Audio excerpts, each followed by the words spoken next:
Hello YouTube, this is Frugal, and this is a fake MiG. Anybody that watched Top Gun knows that this is the fake MiG from Top Gun. It's not a MiG at all, it is the F-5E Tiger. And in this case, the F-5E Tiger from Belsyntech. This is early access, it is beta, so this is a first impressions, it's not a review. I can't review it, because anything I say that's bad about this could change in a day or two when they develop more features on it. It got released into early access about 2 days ago. Legal disclaimers, time for that bit, because everything on the internet these days is a big conspiracy. I was sent this for free by Matt Wagner from Eagle Dynamics. He did not ask me to do a review. He did not ask me to say nice things about it. He just said, hey Pete, thought you might like to check this out. So I am checking it out. There are two F-5E Tigers here.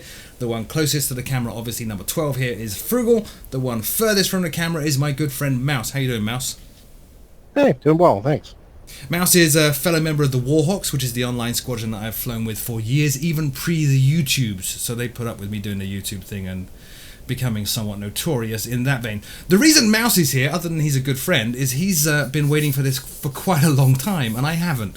I was excited to see a relatively modern jet turn up, relatively modern Western jet turn up in DCS world, but Mouse and a few of the other Warhawks have been very eagerly awaiting this, and as a result, he's spent more time with it than I have. All I've done is start it up, fly it around, and follow his instruction to do things like shoot, which is what we're going to do today. So I'm going to do the cheat startup, and I'll show you the cockpit in a second, and we'll let the aircraft do its automated start thing, which is cheating. In later videos, no doubt I will do it all myself, and then we're going to take off, and Mouse is going to lead me to some targets he's set up in this mission, and we're going to go through a gun run, and then come back and land, and I'll give you my first impressions while flying. And it's a bit of a frisky beast. It's unlike anything I think I've ever flown in DCS. Very frisky, very quirky, takes a little bit getting used to, and it's actually, in some respects, very Russian, even though it's not Russian. Here, look, let me get in the cockpit here and turn on the track IRs. Look, there's a lot of stuff in here which will be very familiar to those of you who have flown Western combat aircraft, in particular the A-10. If we look down here on the right hand side, you can see the oxygen panel and the master caution panel down here, very similar to those from the A-10. The threat indicator up here, very similar, because it is the same, I think, as in the F-15. So lots of similarities between this and other American fighters and multi-role aircraft, but the Russian bit is it's very, very, very manual. Look, station select down here, somewhat reminiscent of working with an Su-27, I think. The T-Frog's a bit like that. And some of the MiGs and things like that, very, very manual, lots of switches to flick, not much in the way of electronics and automated goodness, which is kind of cool. I like it. It's kind of a hybrid, I think. Would you agree, Mouse, between, say, a Sabre and that era of aircraft, and then something more modern, like maybe an F-15? What do you think? It's definitely in between, but I'd say it's much closer to the Sabre. Take a Sabre and make it supersonic, basically. There you go. And this is supersonic. You can put this thing nose downward towards the ground and give it full gas, and it makes a hell of a boom. It's pretty awesome. Anyway, I'm going to do the cheat start, and you can see the text rolling by at the top right of the screen. Auto start sequence is running. It has bugs already. Notice that in the sequence here, he's closed the canopy, and then later on, he'll close the canopy again. In fact, the first sequence that he did was actually open the canopy, presuming the canopy's already shut. So you'll see the canopy open once this thing's all powered up. Now, this is the most recent patch to DCS World 1.5, and it has a number of changes, in particular sound. So the sound that you're going to hear is the sound that you should hear if you were in this aircraft wearing a helmet and headphones. So it's kind of subdued. So don't think the sounds are in any way weak. They're actually actually very, very good, but they're very subdued, as they should be. Anyway, notice there as well, ground air supply checked. They keep on asking for stuff from the ground. I keep getting copy, but ground air supply check. To start this up, you need to connect an air cart to put some low pressure air, I think it is, into the engine to get motion out of the left engine. Left is always first, and then they do the same on the right engine. You can do a cross bleed start where you bleed air from the left engine into the right engine and start it up that way. I'll have to try that later on when I get more in depth with this aircraft. But that's kind of a quirk of starting it up. You need to be talking to the ground crew and working with them quite a lot to get anything to happen. Otherwise, nothing happens. Anyway, I'm about ready to go. It's a very short startup sequence, even though not one that I've yet mastered. Doesn't take very long to get this thing ready to go at all. How are you doing over there? Well, just getting started on my manual startup. Give me about a minute here. See, now he's posing, because he spent time with this and I haven't. So he's like, oh, manual start, of course. Copy. checking all the checks and all the switches, whereas Frugal's just cutting corners as usual. Okay, here goes the right engine. They're putting air into the right engine. RPM check. Right throttle idle. Right throttle check. You see the right throttle just came up into the idle position. You can hear that engine coming up now. And now the bug will kick in and the canopy will open, but that's fine. We'll close it. Interesting taxi dynamics, as you're going to see as well. It's a bit like, I think one of the MiGs was like it, or even the Sabre. You need to hold the nose wheel steering button down in order to turn the nose wheel. So while you're taxiing, you're kind of gripping the joystick and holding that nose wheel steering button under your pinky finger. Incidentally, while I'm on the subject of joysticks, I am flying this with Cytec's brand new review incoming X56, which is the follow-on to the X55, and it is ridiculously twitchy to the point that prior to recording this video I changed the spring. Copy. There goes the canopy. Let's close that. Gets a bit noisy. I changed the spring and made it heavier. I had to put a curve on the joystick as well. It's twitchy to the point that you just gently touch the joystick in this aircraft with a light joystick like the S56 and it will start rolling. So bear that in mind. But also, look down here on the throttle. That is a 3-position switch there on speed brake and on flaps. The aircraft kind of expects you to have 3-position switches. Now, the developers Bell Syntec have been pretty good. They have set up commands for add some and remove some, so you can repeat that. So if I do the speed brake, for example, you can see I'm increasing and then decreasing speed brake, and that's working pretty well. Do the same for the flaps. But in general, the flaps you don't need to touch. They're actually automatic, which is kind of nice. Alright, we'll just wait for Mouse. He's going to lead the way. He has a center tank. I don't know if I do. Yep, I do. Alright, I better turn that on. I found out how to do this last night. I just need to remember now. Hang about. Fuel, external, on. And we'll go auto balance left. I think that's all I need to do. Light switches are all down here, by the way. So we'll turn on the flight instruments, engine instruments, exterior nav lights. We'll put those all the way up. Formation lights, we'll put those all the way up. Siri thinks I'm talking to her. I have no idea why. We'll turn Siri off. Put the beacon on. And we will put the taxi and landing lights on, like so. And we are good to go. Pretty nice modelling here. There's the radar up there. Not figured out how to use it, but it's certainly very impressive once you start pressing all the buttons. Look. Very old school. Almost A10A in some respects, actually. With that interface. I like that. Weapons it here, as well as down here. We're going to go through that. I'm not going to do any bombing or anything. Mouse might. But I'm going to use the guns and show you how they work. Notice there is a chute here. When you land, there is a chute you need to deploy. And we did find, maybe it's a bug, if you rearm after landing, your ground crew will not give you a new parachute. So don't expect to take off and land and use the chute again. Alright, his canopy's closed. All his lights look like they're coming on. It's good. Mouse good to go. Alright, lead on. Oh, let me turn the mirrors on. Cool mirrors in this, look. You can angle them. Oh, I thought you could. No, you can't. You can just turn them on or off. But they're pretty cool. Incidentally, found out last night, look, if you're using Track IR or VR, your head movements are actually mirrored in the mirrors, which is awesome. I like that. DCS for the win. Taxiing runway 31. Runway 31. Another bug we found also is animations. His gear remained down even when they were not actually down. Now, taxiing this is interesting. Need to get moving, bring the power back to about 57%, which is there. Although I'm grinding to a halt already, so we'll give it a bit more. And then, as I said, to turn, it gets a little interesting. I need to hold the nose wheel steering button down, which I'm going to do right now, and then start feeding in some left rudder to turn that nose wheel. Oh, bit of a glitch there. DCS multiplayer glitches. And away we go. Don't let go of the nose wheel steering button until the aircraft is centered. I'll give you that tip. I was doing that last night and it would go all sorts of sideways as soon as I gave it power. So let the aircraft coast into a centered position, then release the nose wheel steering button and you're all good to go. You're going to see a neat trick that this aircraft has as well, called a nose wheel hike.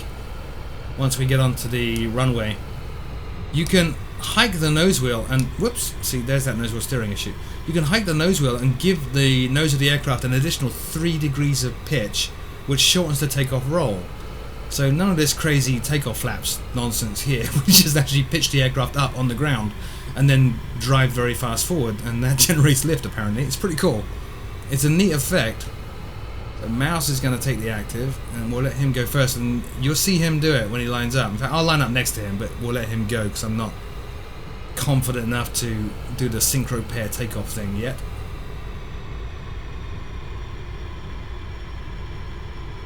By the way, the reason we got center tanks is this thing burns fuel like nothing I've ever flown. It's insane how much fuel it burns, especially if you light the fires. Alright, so we're just going to try and line up next to him. Cool lighting effects as my nose wheel and landing lights hit him. And that feels about right. I'll stop. Watch this. You see that nose coming up? How cool is that? 3 degrees of pitch. So we'll do the same down here. It's that switch there. Watch. Whoop. Set trim. We're on about 6 degrees of pitch nose up trim. So I'm going to do that right now. There's the trim indicator. It's actually hidden underneath that. It's very hard to see. Those of you who don't have track IR, good luck. Alright, mouse, whenever you're ready. Alright, Tucker 1-1, spooling up.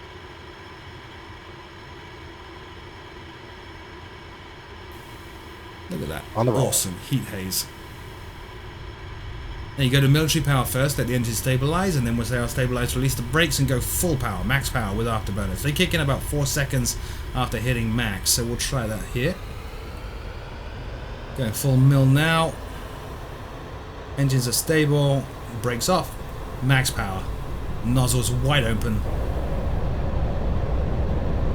as we roar down the runway. Spectacular aircraft. And 150, pull up and up we get. I want to be climbing at about 300.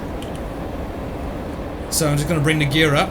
Again, automatic flaps. I don't need to worry about it too much. Going to let the speed climb up. I'm going to pitch down, trim down. Let that speed come up towards about 300, which is the ideal climb speed. Have read the manual a little bit.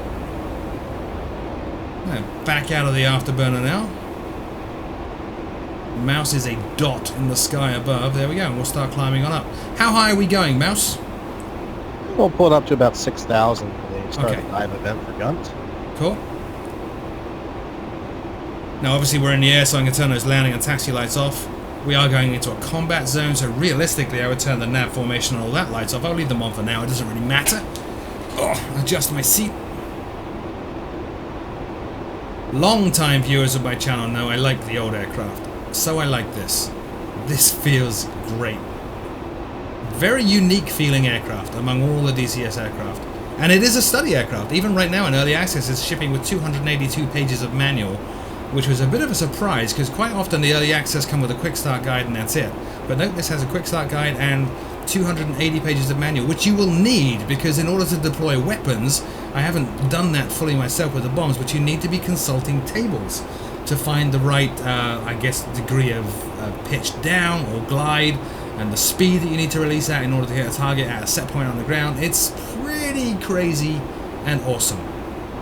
Alright, I'm just going to turn this around here. I'm going to follow the smoke trail for a mouse. And in a second, mouse, when you've got a minute, talk me through turning on the guns again. About that, make sure you're on heading first. Things really disappear when you get far enough away. Yeah. Yeah, you've gone. I think I see you. Yeah, about 8,000 feet now. We're heading north-northeast. Okay. Alright, the gun's a bit of a trick. You got to have your table like you mentioned. Yep. We'll use a 30-degree dive event starting at 6,000 feet. Okay. So the table says your dive initiation speed is from 350 to 370 knots. Should indicate airspeed. And firing altitude starting at 3,000 feet. You'll need to key in 10 degrees of down depression on your gun sight. Jesus. So to get that, you're basically doing everything manually, right?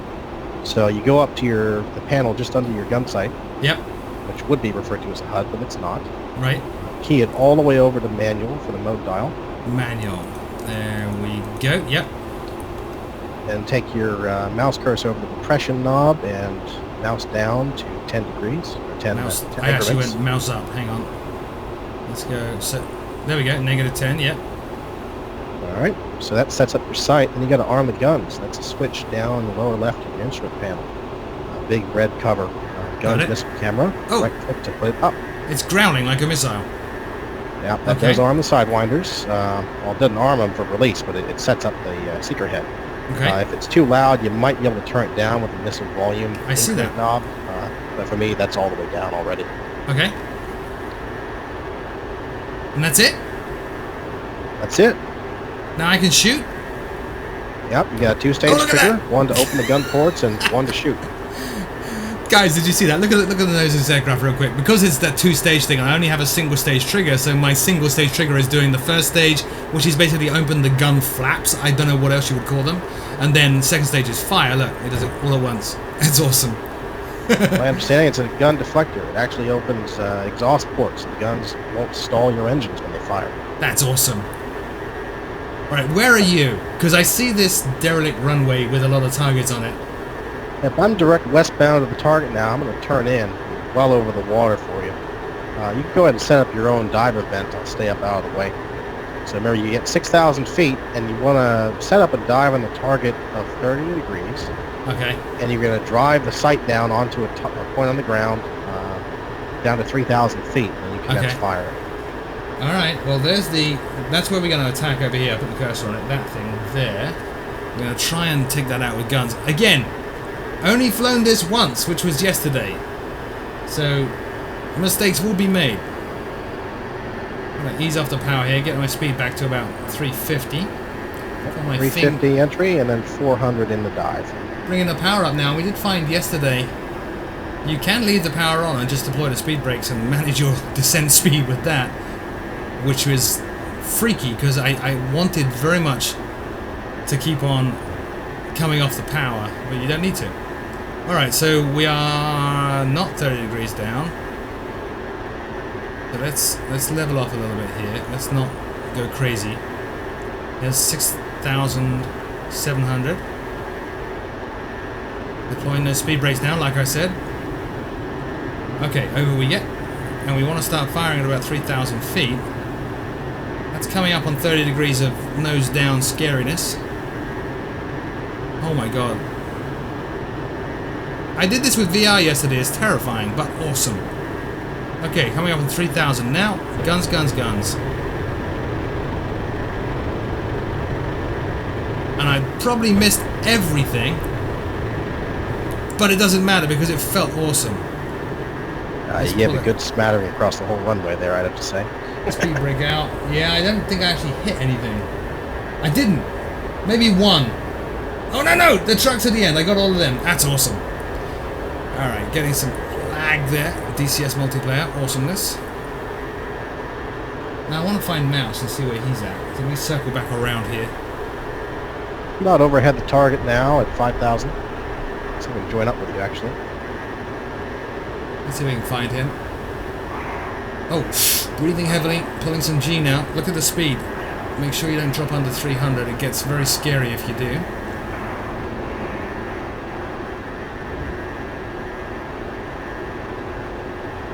Nope, still don't see him. But he should be above me a couple of thousand feet. I should probably stay away from the target, so we'll do that. Go ahead and overfly the target, about 3,000, I'll pick you up. Alright. All overhead the target. Over the target now. Tiny. Real tiny. Passing the target now. Nah, I don't have you. No, I know. Alright, so I'm going to turn this gun noise off. Which will be that. And we'll circle around one more time, see if we can get a good view of Mouse, and then we'll take it on home and try to land. Landings are interesting. The aircraft needs a bit of speed. And doesn't like getting low and slow. Just circling back towards that target now, Mouse, actually. How about that? I'm flying sort of southwest, just south of the target now for you. What altitude? 2,500. Okay. I see you. Ah, there he is. Alright, so let's get in position with Mouse. And I'll show you how hard it is actually to manage the engines on this. They feel like there's a lag, almost like a turbo lag. Obviously there is not a turbo lag, but it feels a bit like that at times. And I often feel like I've either got way too much or way too little power. And judicious use of the speed brake again offsets a lot of that. You'll see as you try to get in formation with mouse. Who is out there?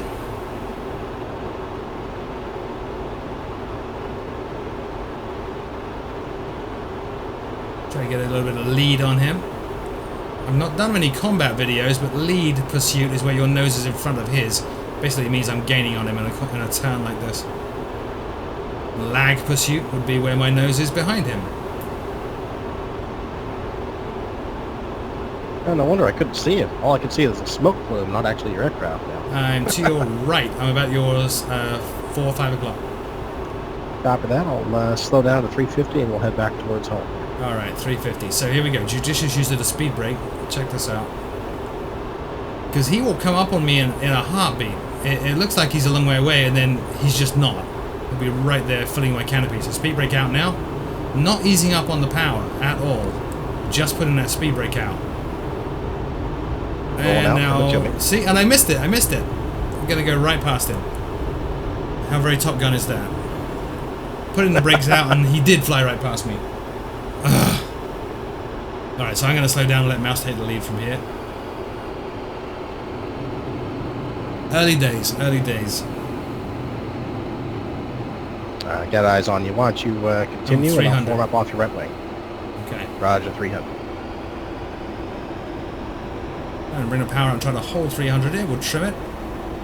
So overall, you know, I can't review this. It's early access. It's not finished. It has issues, which I'm not going to point out. You know, other than the ones that the minor cosmetic ones I already have. It's early access, but I do like the way things are going. I really do like this. This looks like a wonderful addition to the hangar, alongside the Sabre and the two MiGs, the 15 and the 21, I think it was. Beautiful aircraft, very old school, yet slightly modern. It's nice. Not as challenging to fly as the Sabre, not as challenging to land as the Sabre, which I also need to do a video on, I think. But certainly a whole lot of fun. Looking forward to getting into this, and that manual is just calling out to me to go and learn all the nuances of everything in this aircraft. Alright, so our base is directly ahead. I'm going to turn left shortly, and then we'll be on downwind. Trying to hold about 300 now. Trying to hold about 300 and 3,000 feet, and as we turn downwind then we'll descend. Can't descend all the way down to 1,500, which is pattern altitude because of those mountains and hills. So we'll kind of wing it, as it were. And there's mouse there, look, showing off. Awesome. See how he's looking at me? Track IR for the win, and virtual reality. Pretty awesome.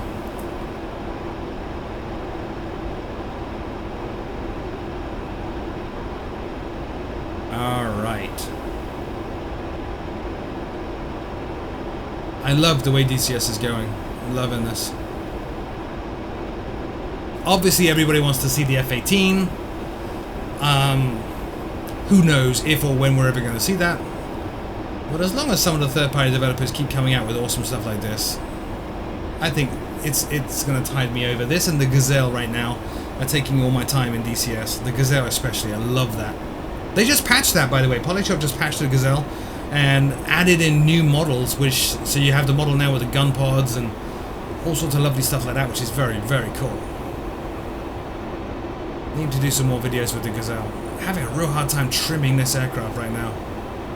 Trying to hold 3,000. Alright, let's start slowing it down. Ideally we'd have the gear out now before the turn base, according to the manual, but again with all these hills here I don't really want to risk it.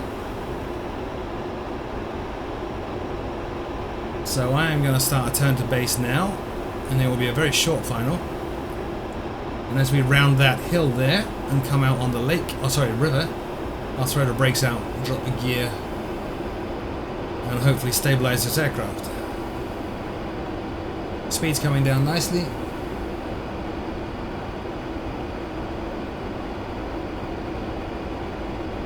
Alright, there, bringing the power back up, speed brakes are out, geared out.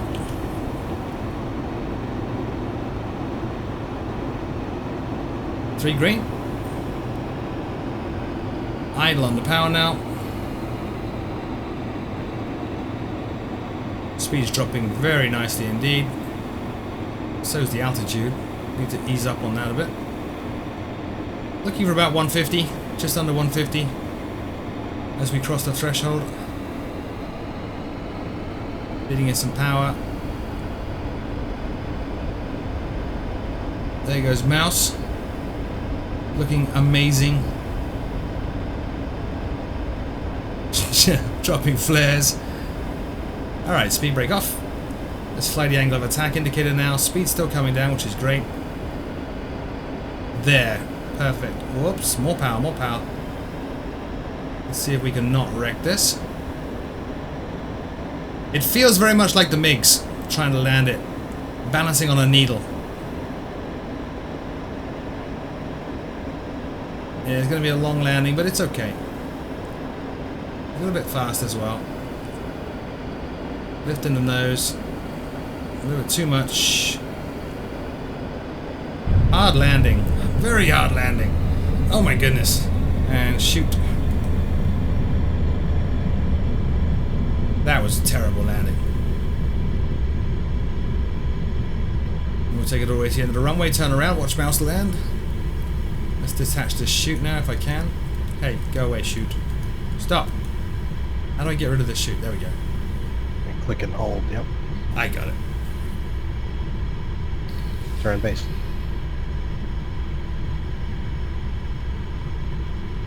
Just steering on the brakes at this point, not even using nose wheel steering.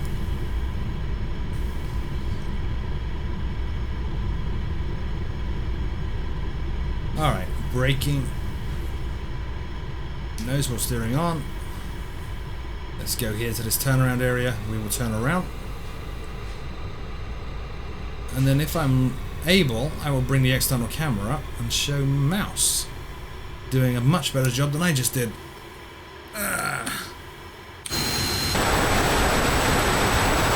Holy cow, that's loud!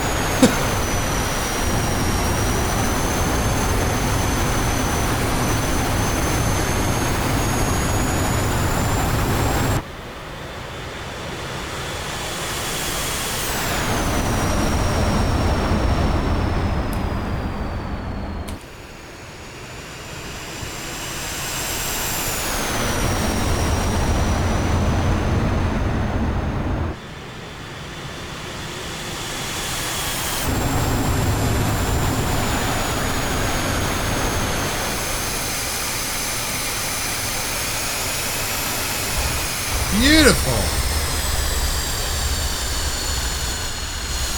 There goes the chute.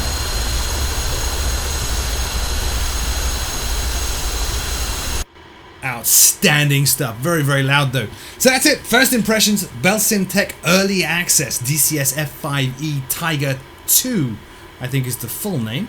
First of its name. As always, my name is Frugal. Thank you so very much for watching, and until next time, I will see you all very soon.